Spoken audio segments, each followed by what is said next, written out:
Bem, amigos, volte-se comigo nesta manhã para a palavra de Deus no Evangelho de Mateus, no capítulo de número 2, esse versículo 1 e 2. Me volto para o Evangelho de Mateus, no capítulo 2, o versículo 1 e 2, estas palavras sobre o nascimento do Senhor Jesus. E tendo nascido Jesus em Belém da Judeia, no tempo do rei Herodes, eis que uns magos vieram do Oriente a Jerusalém, dizendo: onde está aquele que é nascido rei dos judeus? Porque vimos a sua estrela no Oriente e viemos a adorá-lo. Bem, isso é a respeito de reações diante do nascimento do Salvador. Queridos, nesta manhã nós iremos considerar um período breve diante de nós. Esse que é o maior de todos os eventos na história do universo, desde a criação do mundo. Certamente maior que a criação do mundo. O nascimento do Salvador, o nascimento do Senhor Jesus Cristo. Que Deus devesse tomar um corpo e uma natureza humana e entrar no tempo e no espaço para ser o representante de seu povo e se tornar um conosco, Deus encarnado. Isso é tremendo, isso é maravilhoso, e cada oportunidade que nós temos de considerar o nascimento do Salvador é o momento de contemplar algo da glória, do amor e da misericórdia de Deus intervindo a este mundo para ser o nosso Salvador, o nosso representante. Bem, nós chegamos a este período do ano quando em nossa cultura é marcado o nascimento do Senhor Jesus Cristo.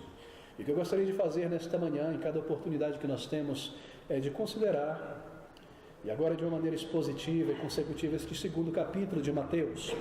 Nós prosseguiremos de uma maneira breve e contínua, observando estes eventos em torno do nascimento do Senhor Jesus Cristo. Bem, queridos, volte-se comigo para este primeiro versículo de Mateus. E tendo nascido Jesus em Belém da Judeia, no tempo do rei Herodes, eis que uns magos vieram do Oriente a Jerusalém. Tendo nascido Jesus em Belém da Judeia. Você sabe, Belém de Judeia, havia uma outra Belém em Israel. Essa era a Belém de Judeia, a parte sul de Israel, o norte chamado Israel, o sul chamado Judá. Uma pequena vila, a 7 quilômetros mais ou menos, da capital, da cidade de Jerusalém. E ali nasceria o Salvador. Você se recorda que Belém era a cidade de Davi, de seu pai, de seus avós. Jesus deveria ser um descendente de Davi e José era daquelas cercanias da cidade de Belém, na proximidade de Jerusalém. Nós lemos que eles descem, José e Maria, de Nazaré, não viviam ainda em Belém, mas estavam em Nazaré, no norte, junto à Galileia, para o sul. E Lucas nos diz no capítulo 2, em sua narrativa sobre o nascimento do Salvador, que era necessário que José e Maria descessem, ou melhor, subissem, já que era um caminho íngreme para Jerusalém, para a sua cidade natal, Belém, próximo a Jerusalém, para o censo, não é? Para a contagem populacional que César Augusto havia estabelecido. Essa fora a segunda entre duas grandes contagens populacionais daquele período do século I, e cada indivíduo deveria voltar à sua cidade de origem para ser contabilizada as suas posses e o número dos seus familiares que ainda viviam por ali. E nós recordamos que esse foi um momento importante na história da humanidade. E há muitos registros sobre estes censos, mas nós sabemos que através dessas grandes moções e decisões humanas, o Senhor cumpre os seus propósitos. E assim, por esta imposição do imperador César Augusto, para que todos, em todo o Império Romano, não somente em Israel, mas em todas as áreas onde Roma tinha o seu império, voltassem para as suas cidades, para a contagem dos censos, foi neste momento que José e Maria deveriam descer, então, para Belém, para ali o Salvador nascer. E ali nasceria Jesus em Belém. E tendo nascido Jesus em Belém, para que se cumprisse, nós sabemos, a profecia de Miqueias, que está no capítulo 5, se você se voltar comigo por um minuto, no capítulo de número 5, versículo de número 2, nós lemos a respeito disso. E tu, Belém Efrata, posto que pequena entre as milhares de Judá, de ti me sairá o que governa em Israel, e cujas saídas são desde os tempos antigos, desde os dias da eternidade. Aqui está a profecia a respeito do nascimento do Salvador. Deveria ser em Belém, Belém Efrata, posto que pequeno entre as milhares, de ti me sairá o que governa, aquele que será rei entre o seu povo. E essa profecia foi cumprida de uma maneira literal E o Salvador deveria nascer em Belém. Bem, nascer, queridos, em sua humanidade em Belém, mas existente desde a eternidade, cujas saídas, nos diz Miqueias, são desde os tempos antigos, desde a eternidade.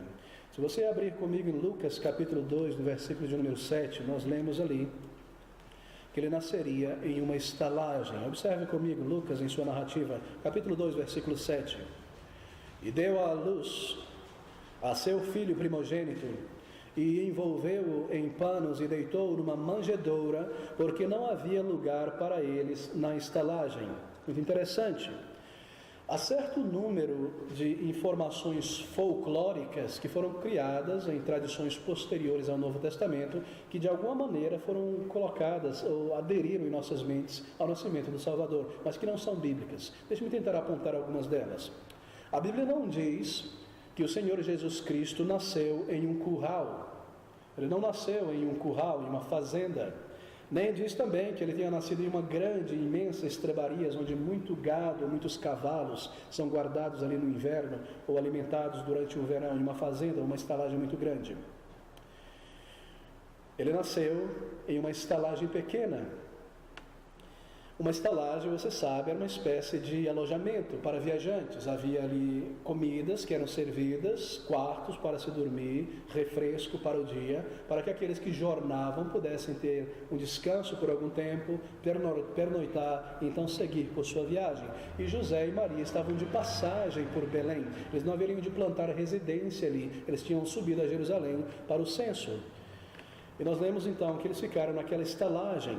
E tudo que nós lemos, na verdade, nos evangelhos, é que o Senhor Jesus Cristo foi colocado em uma manjedoura, uma espécie de caixa retangular, onde alimento seco, feno, por exemplo, era colocado para animais de transportes comerem. Aquela estalagem, aquela manjedoura pertencia à estalagem, e esse local onde os animais de transporte, jumentos, cavalos, ficavam num lugar protegido, era o meio de transporte daqueles viajantes e estava junto à estalagem, provavelmente no andar de baixo ou conectado à própria estalagem, tendo acesso às pessoas daquele lugar. Era um lugar seguro, era um lugar limpo, era um lugar para os animais passarem a noite e os seus donos e proprietários estarem ali dentro da estalagem. E o Senhor Jesus Cristo então nasceu naquela estalagem, mas porque não havia um quarto no local, então ele ficou no lugar onde os animais, junto com seus pais, descansariam, mas com acesso à estalagem, onde havia água quente para a higienização da criança e da mãe, onde havia panos e tecidos e alimento e algum auxílio. Assim é isso que a palavra de Deus nos ensina. Ele não nasceu numa fazenda, no meio de um curral. Tudo que nós lemos aqui é que ele foi colocado em uma manjedoura. E nós vemos aqui no versículo 1, que vieram a ele, de volta a Mateus capítulo 2, o nosso texto, que vieram então àquele lugar. Versículo 1 do capítulo 2, magos do Oriente. Tendo nascido Jesus em Belém de Judeia, no tempo do rei Herodes, eis que uns magos vieram do Oriente a Jerusalém. Muito interessante a palavra magos aqui. Eram astrólogos, na verdade. Mas não astrólogos como os astrólogos dos dias atuais, que leem uma peneira com a quantidade de búzios e coisas sobre horóscopos desse tipo. Eram membros de uma casta sacerdotal da Pérsia e da Babilônia.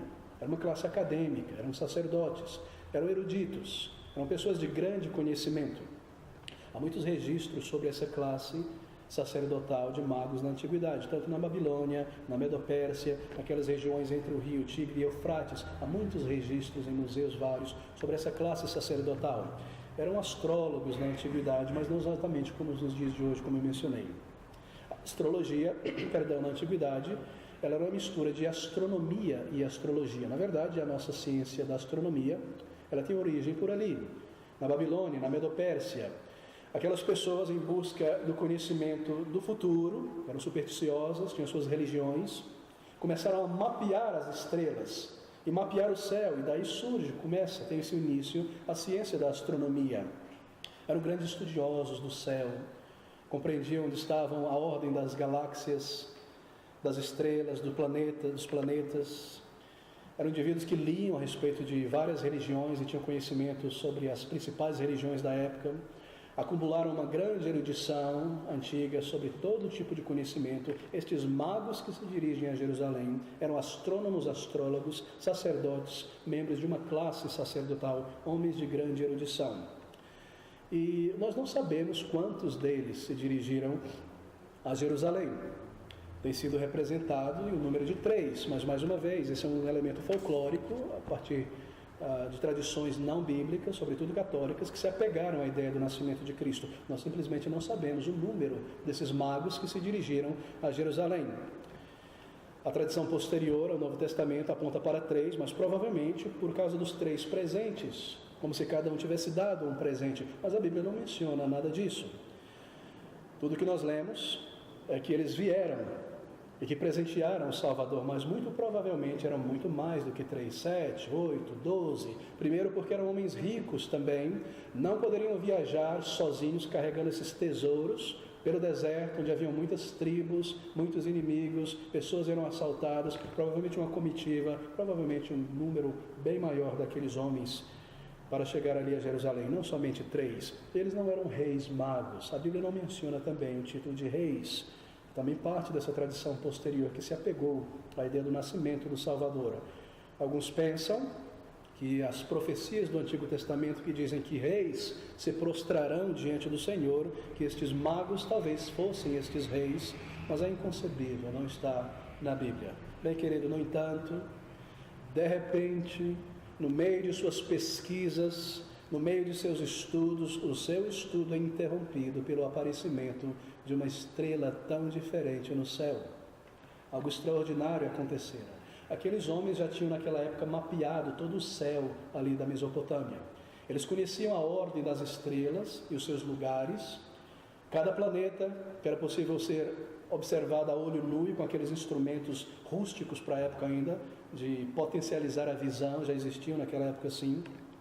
Mas de repente em seus estudos o mapa celeste é confundido pelo aparecimento de uma nova estrela que eles não conheciam para a época ainda. De repente, uma estrela supernatural, diferente das estrelas ordinárias que eles estavam acostumados, não tinham visto, em uma posição nova, e era possível de ser vista desde a Mesopotâmia, do Oriente. Quando nos é dito que eles chegam no versículo 2, eles afirmam que no Oriente eles viram a estrela. Não é que a estrela estava no Oriente, mas que eles estavam no Oriente e podiam ver o Ocidente, onde estava Israel. Israel estava para o Ocidente, e do Oriente eles conseguiam ver aquela estrela. Ou seja, era uma estrela ocidental, que se posicionava em direção ocidental. Nós lemos a respeito disso. Não há como confirmar, como alguns têm afirmado, que o registro do aparecimento de tal e tal estrela em certo lugar, em certo período, é essa estrela. Não foi, não é possível realmente datar nem marcar isso, porque essa foi uma estrela remarcável, uma estrela muito diferente. Os magos eram familiares com o Antigo Testamento, certamente que eram. Nós aprendemos no livro de Daniel, que durante aquele período em que o povo de Israel esteve cativo na Babilônia, Daniel e seus amigos, aqueles povos tiveram um grande conhecimento da literatura judaica do Antigo Testamento.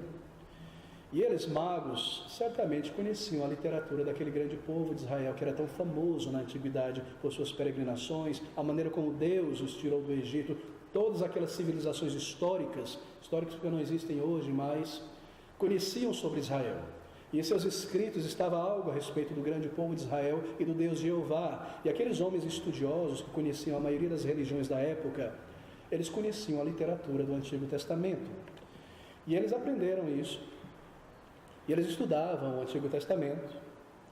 E o Antigo Testamento tinha um lugar central, certamente, em seus estudos esotéricos, assim por dizer. E nos parecem pessoas sérias esses magos, pessoas que tinham interesse genuíno pelas verdades do Antigo Testamento dada ao povo judeu.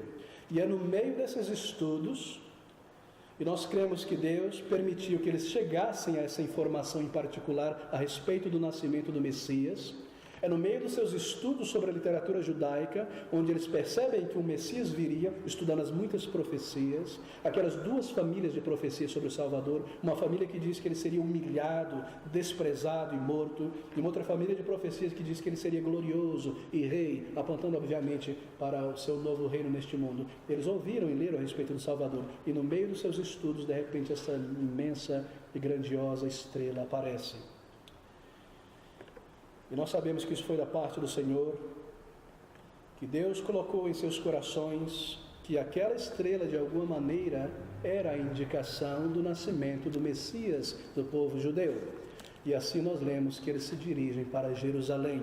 E no versículo 1, a segunda parte, nós lemos que eis que uns magos vieram do Oriente para Jerusalém, dizendo: onde está aquele que é nascido rei dos judeus? Muito interessante, não é verdade? Eles chegam em Jerusalém já dizendo onde está. Eles pressupunham que toda a cidade, que todo Israel já estivesse esperando, vindo a estrela, pronto. Eles conheciam a literatura, eles eram judeus, aquele era o povo de Deus, era a sua literatura. Se nós, persas, babilônios do Oriente, através de muito estudo e pesquisa, chegamos a isso, quanto mais eles. Então eles chegam simplesmente perguntando: cadê o rei?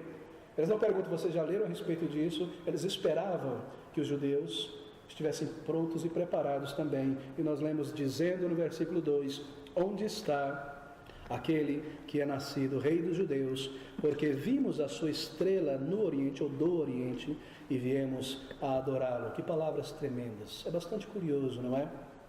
Porque nós não conhecemos a condição espiritual daqueles homens. Há pouquíssima indicação na Bíblia sobre o estado da alma, a condição espiritual deles. Mas a maneira como eles buscam o Messias, a maneira como Deus os encaminha da parte do Senhor por meio desta estrela, e a maneira como eles adoram o menino, veja que eles dizem: viemos aqui não para reverenciá-lo, mas para adorá-lo. E a palavra aqui no grego original, referência à adoração espiritual, sugere que havia um grande grau de compreensão por parte daqueles homens, não somente dos eventos em torno do nascimento do Messias judeu, mas também uma compreensão sobre a missão e sobre a obra do Messias. A maneira como eles são conduzidos pelo Senhor, a maneira como eles se dirigem em direção a Jerusalém, a maneira como eles adoram o Salvador, indica que havia uma compreensão para muito além de elementos históricos e factuais. Havia uma compreensão do porquê o Messias deveria nascer neste mundo. E nós tiramos essas indicações daqui.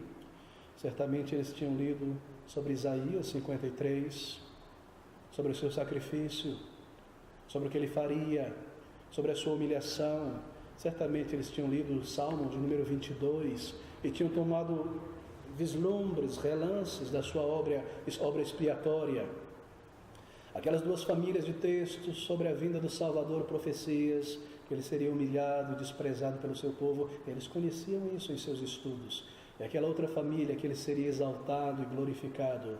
E a sua adoração, então, no versículo de número 11, foi provavelmente uma adoração sincera. Nós lemos lá que, chegando a casa, a segunda parte do versículo, que eles adoraram ao Salvador, prostraram-se e o adoraram. Provavelmente foi uma adoração sincera, não mera reverência. Meu querido, será que eles entendiam então Isaías 53? E eles também esperavam pelo Messias? Bem, nós só podemos especular aqui. De qualquer forma, a sua maneira de buscar o Messias nos dá um padrão de como nós devemos buscá-lo. A sua maneira de vir em direção ao Salvador nos dá um padrão de como buscá-lo. Houve diligência, houve estudo, houve prontidão, houve uma entrega, houve um intenso desejo sincero de conhecer o Messias e de buscá-lo. E esse é o padrão para nós também. Meu querido amigo, nesta manhã, se você está buscando ao Senhor Jesus Cristo, esta não é mensagem evangelística, mas se você está buscando ao Senhor Jesus Cristo para a sua salvação, deixe-me apontar algo desse texto. Você não o encontrará a menos que você o busque com urgência, a menos que você busque de uma maneira intensa. A pessoa que se liga a Deus, se desliga de Deus, busca por um tempo, não busca por outro tempo, nunca o encontrará, porque a promessa do Senhor Jesus Cristo é: buscar-me-eis e me achareis quando me buscarem de todo o coração. Ter nascido em uma igreja, uma família evangélica não te faz um crente em Jesus Cristo. Ter recebido bênçãos de Deus como livramento de um acidente, passar numa prova, Deus responderá a tua oração, ainda não perdoou os teus pecados. É uma prova de que Deus está te dizendo: eu sou real, eu mesmo te abençoo, mas você precisa vir a mim. E quando você vem ao Senhor, você precisa vir com urgência. Você já foi salvo?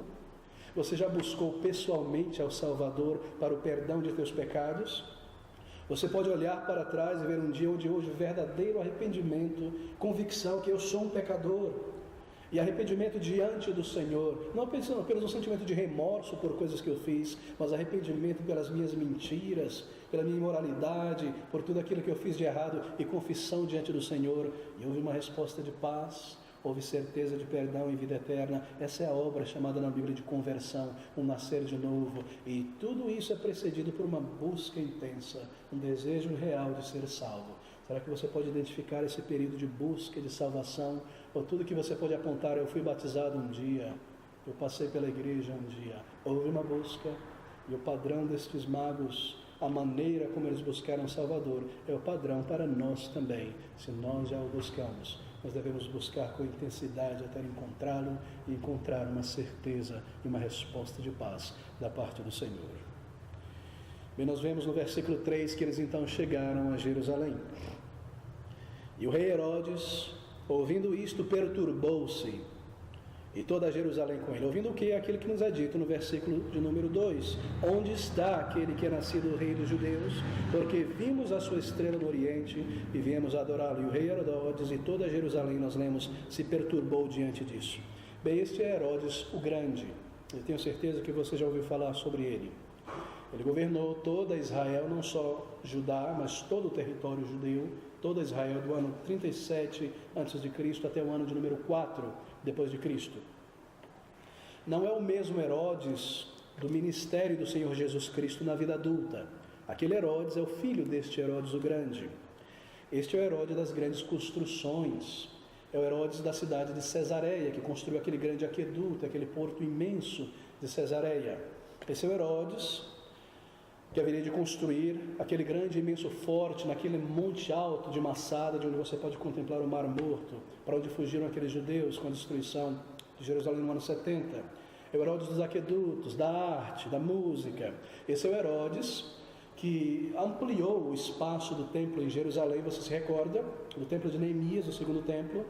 Herodes construiu um patamar, um aterro em volta do templo e um alpendre com as paredes. Essa parede que sobrou em Jerusalém não é a parede do templo, mas a parede do alpendre, da lateral do aterro.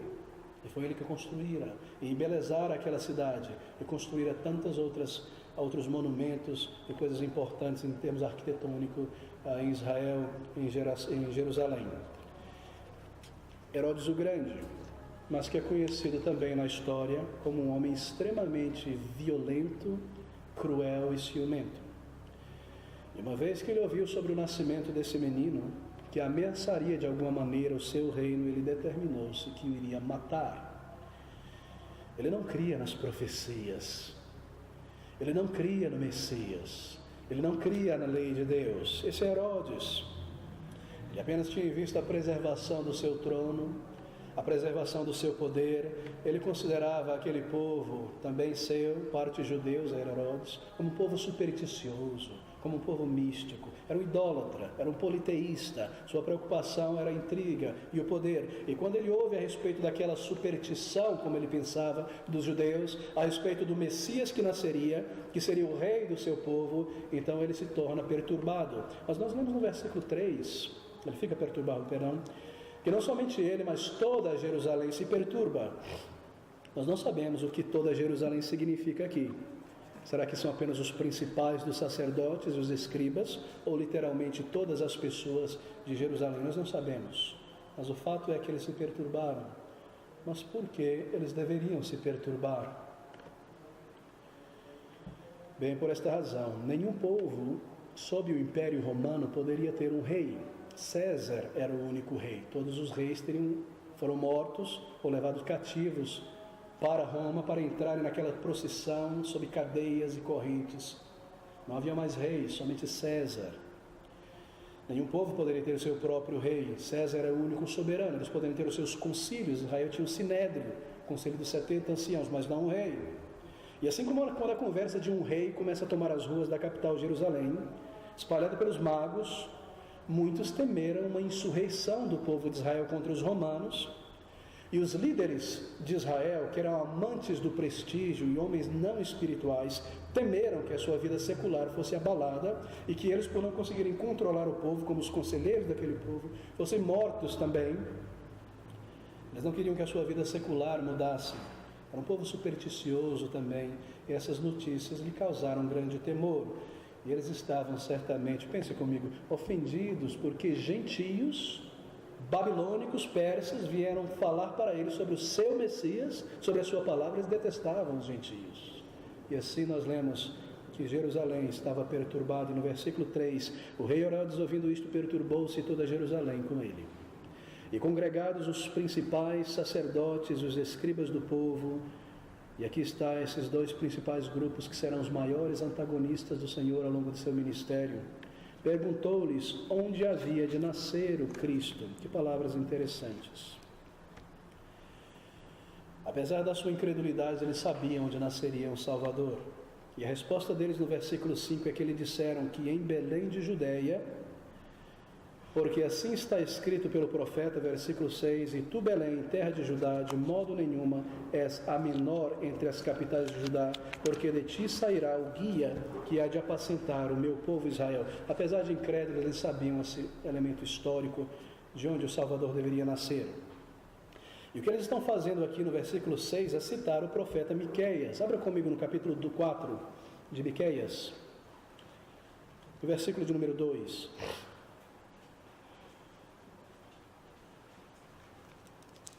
Na verdade, capítulo 5, versículo 2, página 997. E tu, Belém Efrata, posto que pequena entre os milhões ou milhares de Judá, de ti me sairá o governador em Israel, e cujas saídas são desde os tempos antigos, desde os dias da eternidade. Que versículo interessante, não é? Mas o mais chocante é a maneira como eles agiram. Observe comigo nesse versículo posterior, versículo número 7. Então Herodes, chamando-se secretamente os magos, inquiriu exatamente deles acerca do tempo em que a estrela lhes aparecera. E enviando-os a Belém, disse: Ide e perguntai diligentemente pelo menino, e quando o acharde, participai-mo, para que também eu vá e o adore. O mais chocante é que eles não vão com os magos até Belém. Nem os sacerdotes, nem os escribas, nem uma comitiva do rei, nem ninguém acompanha aqueles magos, apesar de todo o furor e toda a impressão. Eram homens incrédulos os dirigentes daquela religião, eram homens não convertidos, eram homens que não criam na palavra de Deus, eram descrentes, é claro, homens altamente religiosos, profissionais religiosos, mas pessoas não salvas. E nós vemos aqui que Herodes se interessou pelo assunto, ele queria saber a idade do menino. Quando foi que a estrela apareceu? 3 meses, 6 meses atrás, 2 anos? Ele não cria no Messias, ele não cria nas Escrituras, ele queria calcular a idade do menino naquela época, para eliminar as crianças da cidade, todas aquelas que estivessem com aquela idade, desde o aparecimento da estrela. Era um homem supersticioso, um homem cruel.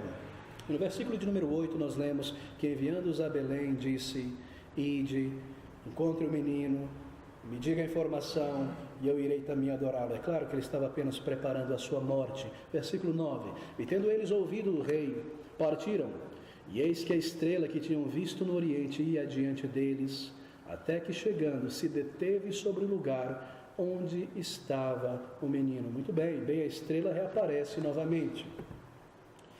E se torna óbvio que essa estrela não estava no espaço sideral.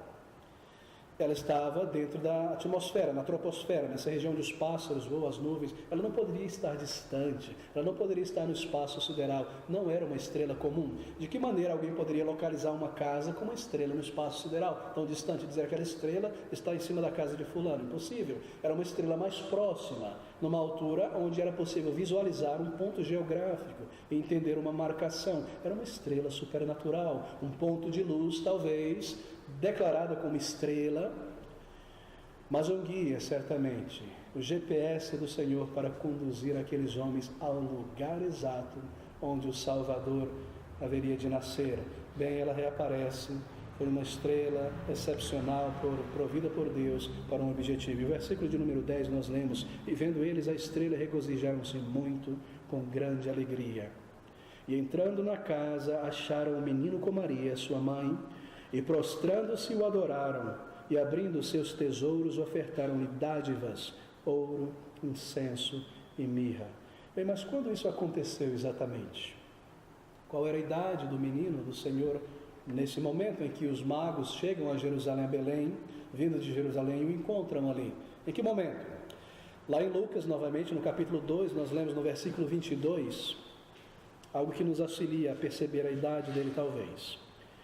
No versículo 22 diz: e cumprindo-se os dias da purificação dela, de Maria, eram 40 dias o período de purificação espiritual. Segundo a lei de Moisés, o levaram, isto é, Jesus, a Jerusalém, vindo de Belém, para o apresentarem ao Senhor, segundo o que está escrito na lei do Senhor. Interessante, dias de purificação para o menino era 40 dias.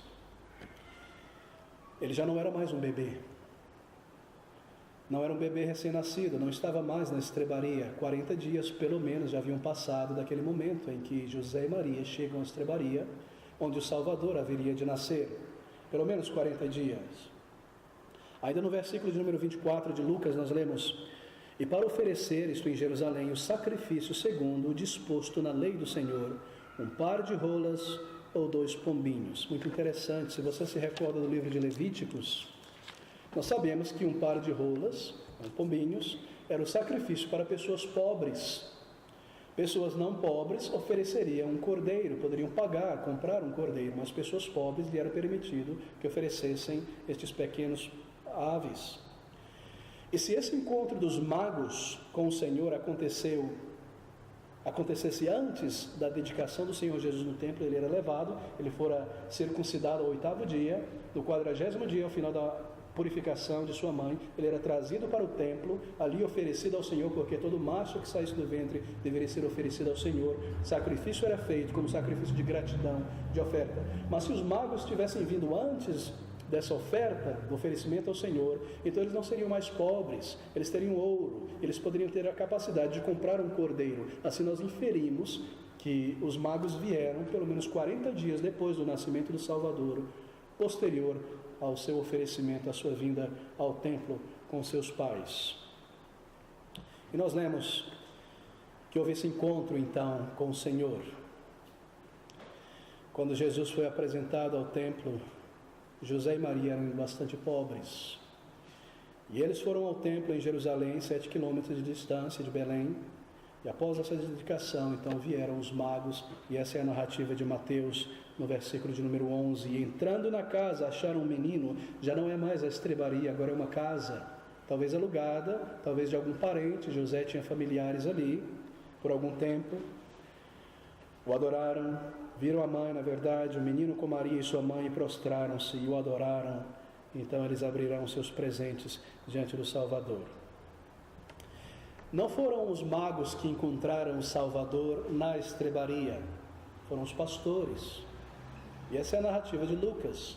Foi Lucas que nos diz que os pastores vieram ao local e o adoraram, o encontraram aqui. Mas os magos o encontrarão em um outro local, 40 dias pelo menos após, em uma residência com o Senhor. E nós vemos aqui estas palavras tão interessantes. Versículo de número 11, outra vez. E o adoraram e abriram seus tesouros e ofertaram-lhe dádivas, ouro, incenso e mirra. Ouro. E aqueles perfumes, incenso e mirra. O que eles fizeram com esses presentes, se pergunta. Bem, nós leremos posteriormente que eles deveriam fugir para o Egito. E nós cremos que as despesas para a fuga e estadia no Egito foram pagas por estes presentes, queridos. No versículo de número 13, e tendo eles se retirado, os magos, eis que o anjo do Senhor apareceu a José num sonho, dizendo: levanta-te, e toma o menino e sua mãe, e foge para o Egito, e demora-te lá até que eu te diga, porque Herodes há de procurar o menino para o matar. Nós não sabemos quanto tempo eles passaram no Egito, mas nós podemos inferir que foi por meio desses presentes que eles patrocinaram a sua estadia, o aluguel de uma residência, alimentos e tudo o que era necessário até retornarem para Israel. A viagem, o aluguel e tudo mais, todas as provisões. Queridos, cada passo para o cumprimento das profecias a respeito do Salvador, a vinda do Messias, o seu nascimento, tudo superintendido por ação divina. Cada passo, o lugar onde estariam, o momento onde nasceria, a viagem para o Egito, os recursos para pagar esta viagem, os presentes, Deus superintendendo cada passo desta jornada. Não há acidente, não há coincidência, nós vemos a mão do Senhor. E nesse versículo de número 12, correndo um pouco agora, e sendo por divina revelação avisados num sonho para que não voltassem para junto de Herodes, partiram para a sua terra por outro caminho. E versículo 13, a viagem do Senhor para Egito junto com seus pais, e nós observamos aqui nesta passagem até este versículo que 5 sonhos são registrados, por meio dos quais Deus protege o menino. Sonhos para a condução divina, a maneira como Deus conduziria os seus servos. Queridos, naquela época Deus ainda falava através de sonhos, mas não hoje. Antes que a palavra de Deus no Novo Testamento fosse registrada, o Senhor se revelava e revelava verdades novas, não registradas ainda por meio de profecias e de sonhos. Mas uma vez que o Novo Testamento foi completo e toda esta verdade revelada foi registrada aqui, o Senhor nosso Deus, mudou a sua maneira de revelar. A revelação está agora contida na palavra e nós temos acesso a ela pelo estudo da palavra de Deus. A Bíblia é a régua de Deus, a medida completa da verdade revelada. E o Senhor Jesus Cristo declara isso em João 17, a tua palavra é a verdade. Vem apenas um parêntese importante aqui, mas aqui estão 5 registros desses sonhos. E no versículo 15, e esteve lá até a morte de Herodes, para que se cumprisse o que foi dito por parte do Senhor, pelo profeta que diz, do Egito chamei o meu filho. Muito interessante estas palavras. Mas onde está essa profecia? Bem, está em Oséias capítulo 11, versículo 1. Abra comigo rapidamente em Oséias, de volta a Oséias capítulo 11, versículo 1. Observe, quando Israel era menino, eu o amei, e do Egito chamei meu filho. Mas quando você lê isso aqui, você percebe que não é uma profecia. Mateus está dizendo que a profecia deveria ser cumprida, que ele deveria ser trazido de volta do Egito para Israel. E ele está citando esta passagem de Oséias capítulo 11, versículo 1. Mas quando você lê Oséias 11, 1, você vê que não é uma profecia. É uma declaração histórica. Quando Israel era menino, um povo pequeno ainda, não uma nação grande, poucas pessoas, uma pequena família, eu o amei e do Egito chamei o meu filho. Quando Israel sai do Egito até chegar a Canaã. Essa é uma declaração histórica, não uma profecia apontando para frente. O que Mateus está dizendo que a profecia foi cumprida então? Bem, você deve entender como as profecias operam na palavra de Deus. Oséias fala sobre a libertação do povo de Deus no passado, como um exemplo. No versículo 1 nos é dito que eu chamei, ainda em Oséias, o meu filho para fora do Egito. Mas esse filho não é apenas Israel. Este filho é uma representação no Antigo Testamento da semente da mulher. E essa semente da mulher, ou o Filho de Deus está no singular, aponta para Gênesis capítulo 3, versículo 15. A semente da mulher que nasceria esmagaria a cabeça da serpente. E essa é a promessa que perpassa todo o Antigo Testamento. É a linha que percorre essas pedrinhas desse colar de cada livro do Antigo Testamento ao nascimento do Salvador, a sua vinda a este mundo. Essa profecia, lá de Gênesis 3, sobre a semente da mulher que nasceria no futuro, ela é repetida muitas e muitas vezes ao longo do Antigo Testamento. E Oséias, ao apontar para trás, está mais uma vez tocando nessa profecia que seria repetida. Você percebe? Então Mateus não está errado ao apontar Oséias capítulo 11, versículo 1, como uma profecia, não. Realmente, ele fala coletivamente de Israel como um filho, mas nossas mentes são imediatamente levadas ao Filho de Deus, à semente da mulher, lá no singular de Gênesis capítulo 3, 15, e assim está absolutamente correto entender Oséias 11 como uma profecia. Mas ainda há uma outra profecia aqui, versículo 16 do nosso texto de Mateus. Então Herodes, vendo que tinha sido iludido pelos magos, irritou-se muito e mandou matar todos os meninos que havia em Belém, e em todos os seus contornos, de 2 anos para baixo, segundo o tempo que ele diligentemente inquirira dos magos. Então se cumpriu o que foi dito pelo profeta Jeremias, que diz: em Ramá se ouviu uma voz, lamentação, choro e grande pranto, Raquel chorando os seus filhos, e não quer ser consolada, porque já não existem. Algo interessante aqui. Uma nova profecia, ou apontando para um profeta. Antes de mencionar isso, a propósito, criou-se uma grande tradição sobre o número de crianças que foram chacinadas em Belém por Herodes. Às vezes você ouve sobre descrições de milhares de crianças mortas, pinturas às vezes apontando para centenas e centenas delas sendo mortas, mas não poderiam ser muitas, na verdade. Nós lemos em registros históricos sobre o século XIX que Belém, no século XIX, tinha apenas 40 mil pessoas. E crê-se que nesse período do Salvador era uma vila de 400 a 500 pessoas. Então nós podemos imaginar um número de 30, no máximo 40 crianças. E, embora brutal e terrível, não foi um número imenso de crianças que foi assassinada por Herodes. Apenas fechando parênteses aqui, mas o versículo 17, então se cumpriu o que foi dito pelo profeta Jeremias. Bem, está em Jeremias capítulo 31, versículo de número 15, veja comigo, Jeremias 31, 15. Assim diz o Senhor, uma voz se ouviu em Ramá, lamentação, choro amargo, Raquel chora a seus filhos, não quer ser consolada quanto aos seus filhos, porque já não existe. Mas veja o versículo 16, assim diz o Senhor em resposta a Raquel, reprime a tua voz de choro e as lágrimas de teus olhos, porque há galardão para o teu trabalho de gerar filhos, diz o Senhor, pois eles voltarão da terra do inimigo. Essa profecia, na verdade, é uma declaração histórica também. Mateus está citando outra declaração histórica. Refere-se ao período quando Nabucodonosor invadiu Israel. Houveram dois ataques, o primeiro foi o norte de Israel e o segundo eles destruíram Jerusalém, o templo de Salomão, e levou cativos muitos judeus. E muitas crianças, filhos, foram levados. Raquel aqui, você sabe que não existia, ela foi de um período anterior. Mas Raquel é representada como a mãe de Israel, e os seus filhos como esses homens adultos e crianças que foram levados para o cativeiro. Isso está dizendo, reprima as tuas lágrimas, porque eles voltarão do cativeiro e o templo será reconstruído com Neemias e Esdras. Assim, é uma declaração histórica. E nos é dito isso. E a propósito, este capítulo de Jeremias é uma predição sobre a era do Novo Testamento. Se você observar ali o versículo 31 do mesmo capítulo, nós lemos isto. Eis que dias vêm, diz o Senhor, em que farei uma aliança nova com a casa de Israel e com a casa de Judá. Segunda parte do versículo 32, porque eles invalidaram a minha aliança, apesar de eu os haver desposado, diz o Senhor. Essa será a aliança da graça, o sangue do Senhor Jesus Cristo que será derramado.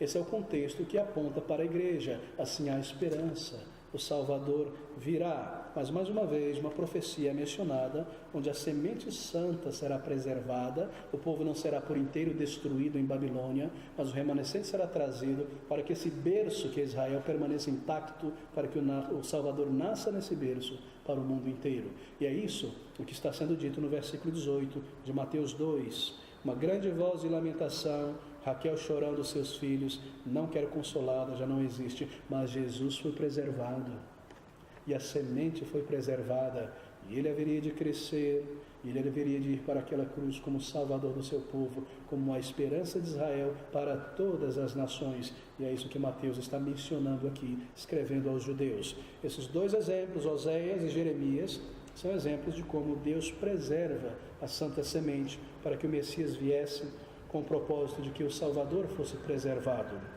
Meus amigos, a grande fúria aqui de Herodes contra o menino, todo esse esforço para apagá-lo de cena, mas ele deve ser preservado.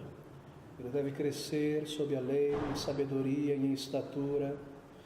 Ele deve demonstrar o seu poder pelos seus milagres e as suas curas, e ele deve ir à cruz e nada o impedirá. Tantas tentativas foram feitas para assassinar o Senhor Jesus Cristo antes do seu tempo, mas ele sempre dizia: o meu tempo ainda não é chegado. E quando aquele tempo chegou, ele voluntariamente se entregou para morrer. Você percebe a mente de Deus, o plano de Deus, a superintendência de Deus através de cada detalhe. Não há coincidência, não há confusão. Ele seria preservado, Israel seria preservado contra a destruição, para que o Messias nascesse através daquele povo, para a salvação de todos os homens e mulheres que colocassem a sua fé nele em verdadeiro arrependimento. O Salvador viria.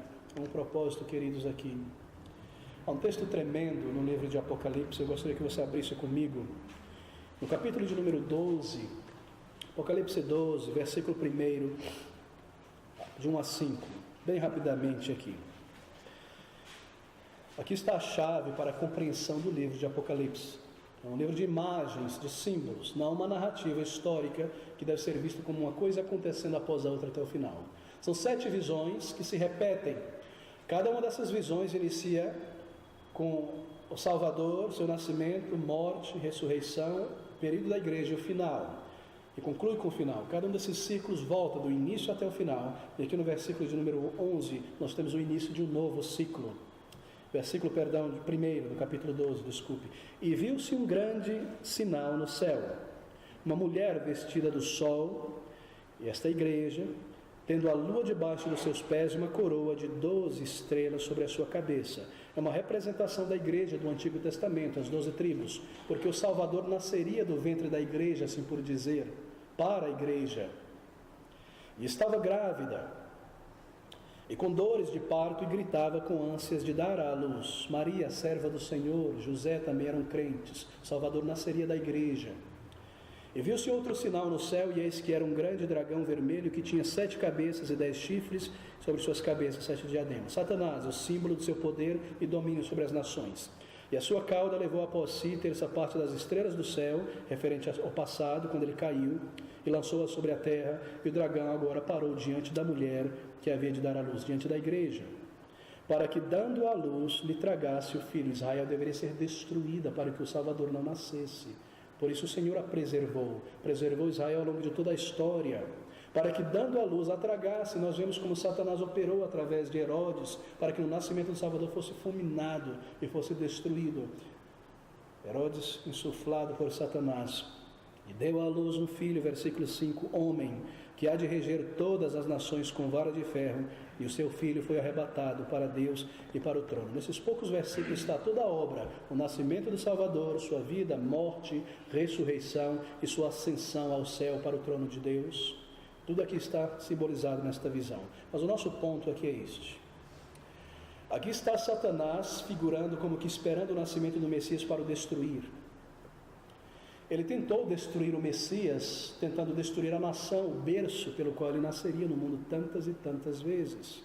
E esse, mais uma vez, é um cumprimento daquela profecia lá de Gênesis 3, a semente da mulher e a semente da serpente. E toda a história da humanidade é exatamente isso, esse confronto entre os filhos de Satanás, essas nações, querendo esmagar a semente, querendo destruir o povo pelo qual nasceria o Salvador.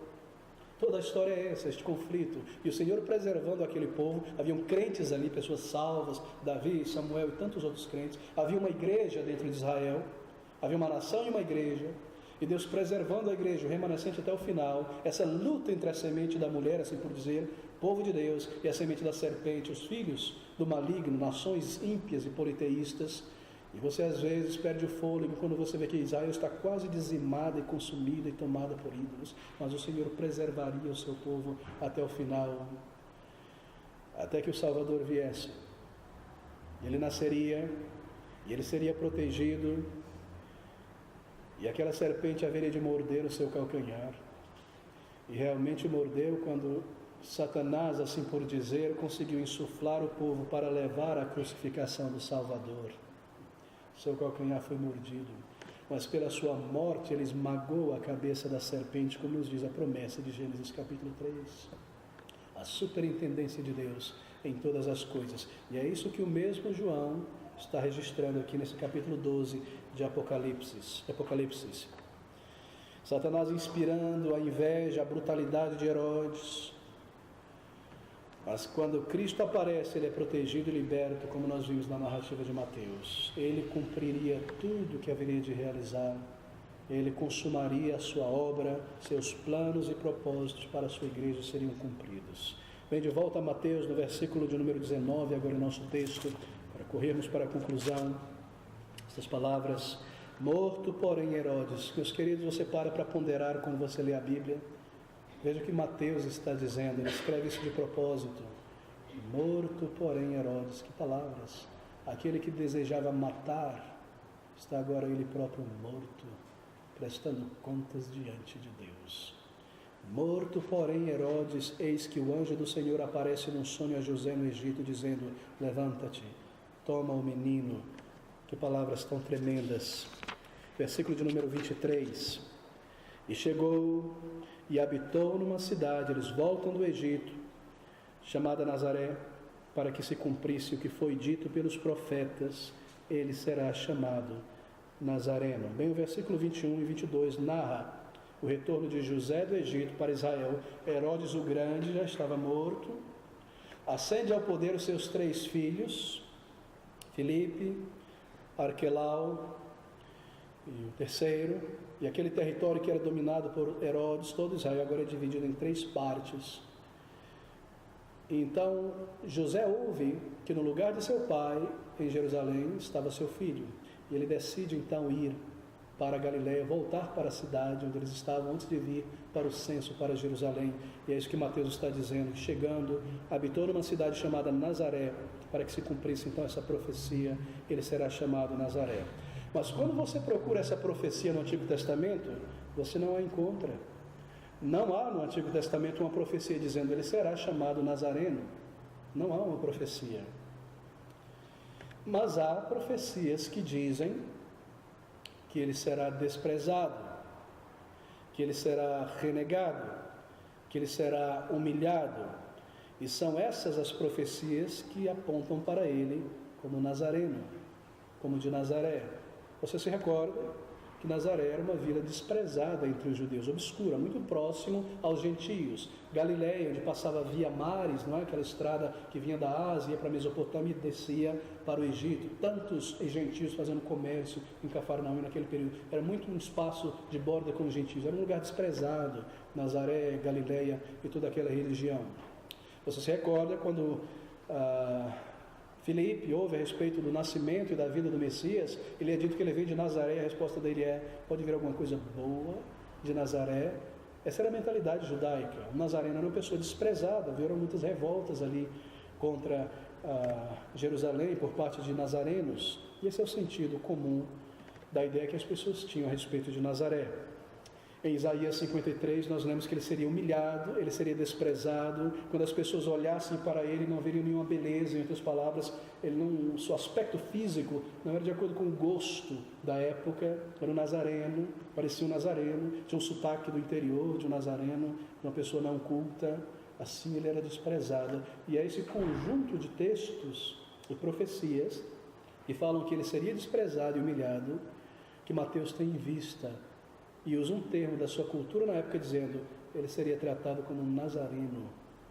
E chegou e habitou numa cidade chamada Nazaré, para que se cumprisse o que foi dito pelos profetas, está no plural, não em particular, esse conjunto de ideias, profecias. Ele será chamado como alguém desprezível, ele será chamado como um nazareno.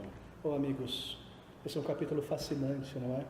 Tremendo esse capítulo. Sobre o nascimento de Cristo, os eventos que se cumprem em torno do seu nascimento. Deixe-me concluir aqui com o versículo de número 11. Volte-se comigo para o versículo 11. Estes presentes dos magos: e entrando na casa acharam o menino com Maria sua mãe, e prostrando-se, um ato de adoração, o adoraram, e abrindo seus tesouros ofertaram-lhe dádivas, ouro, incenso e mirra. Bem, você sabe, esses 3 presentes representam algo a respeito do Salvador.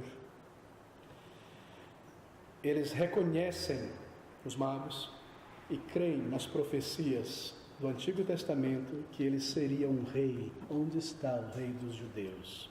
Cada presente possui um significado específico e apropriado para o Salvador.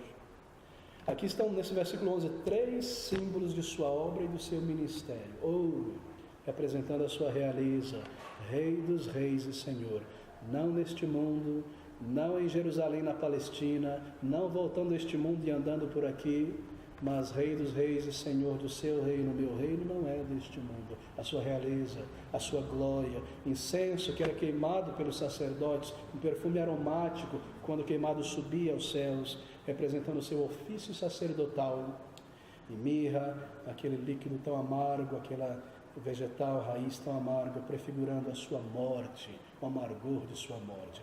Tudo apontando, dado a ele naquele momento em que ele nascia, apontando para a sua vida, a sua obra e a sua missão, a sua realeza, o seu sacerdócio pelo seu povo na cruz, em sua vida perfeita, a sua divindade, a sua morte, o seu ofício real, descendente humano da tribo de Davi, o rei Davi. Ele é rei, Apocalipse 19, versículo de número 16, que palavras tão belas, eu abro rapidamente, você não precisa abrir, ouça essas palavras sobre o Senhor Jesus Cristo.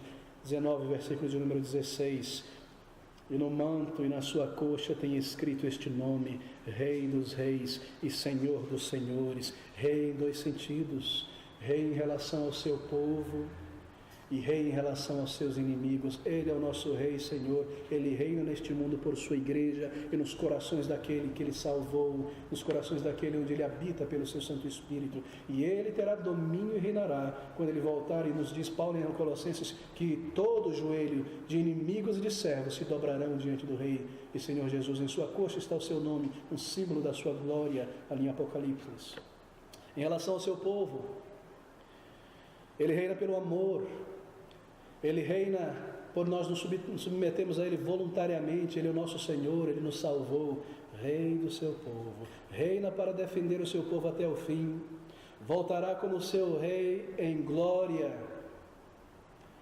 Em sua primeira vinda, pobreza. Em sua volta, possuidor dos céus e da terra. Em sua primeira vinda, você se recorda, não é? Quantos aspectos contrastantes tão belos sobre a glória do Salvador. Entrando em Jerusalém no ventre de sua mãe, sobre um pequeno jumento, em sua volta sobre as nuvens, com os anjos em glória, em poder, no esplendor da sua presença. Na sua vinda, uma estrela. No seu retorno, todo o universo se prostrando diante do Salvador. Todas as estrelas e o sol. Em sua primeira vinda, um servo humilhado para morrer e sofrer. Na sua volta, o Senhor dos Senhores, para ser adorado e servido pelo seu povo para sempre. Oh, queridos, lembre-se dessas figuras. Lembre-se sempre que o teu Senhor reina. Ele domina sobre todas as coisas. Nós servimos a um Rei invencível. Não há nada na história e nos esquemas humanos que irá contra o poder e a vontade do Senhor. Tudo está planejado, tudo está preparado. Ele reina. De que maneira o Senhor reina em nossas vidas hoje? Bem, isso é uma pergunta. Quando nós nos aproximamos dEle e confessamos os nossos pecados e vencemos esses pecados, Ele reina em nós. É o seu domínio sobre a velha natureza. Ele reina em seu povo.